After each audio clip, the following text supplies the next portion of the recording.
ঐশ্বরিয়া রায় বচ্চন ও ক্যাটরিনা কাইফের সঙ্গে সম্পর্ক ভাঙার কারণ সালমান খান স্পষ্ট করেছেন। সালমান জানিয়েছেন, সম্পর্ক টেকেনি মূলত কেরিয়ারগত অবস্থান এবং পারস্পরিক নিরাপত্তাহীনতার কারণে। সম্প্রতি এক টক শোতে সালমান বলেন, যখন একজন সঙ্গী অন্যের তুলনায় দ্রুত সাফল্য পায় তখন সম্পর্কের ভেতর সমস্যা শুরু হয় এবং সম্পর্কের ভার একপাশে পড়ে। তিনি আরও যোগ করেছেন, সম্পর্ক টিকাতে হলে দুজনকে সমানভাবে এগোতে হবে এবং কেউ যেন অন্যজনের উপর নির্ভরশীল না হয়।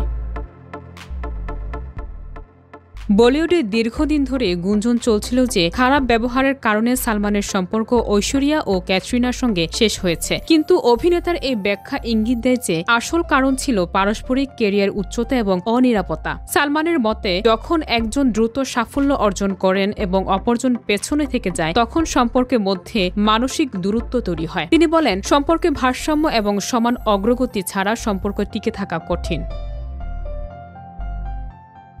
উল্লেখ্য যে সালমান খান জীবনে একাধিক প্রেম করেছেন, কিন্তু কোনোটি স্থায়ী হয়নি। সঙ্গীতিতা বিজলানির সঙ্গে তার বিয়ের প্রস্তুতিও একসময় চূড়ান্ত পর্যায়ে পৌঁছেছিল, এমনকি কার্ড ছাপা পর্যন্ত হয়েছিল, কিন্তু শেষ মুহূর্তে সেটিও ভেঙে গিয়েছিল। এর মাধ্যমে বোঝা যায়, ব্যক্তিগত জীবন এবং পেশাগত জীবন পরিচালনার মধ্যে ভারসাম্য না থাকলে সম্পর্কের টেকসইতা ঝুঁকির মধ্যে পড়ে।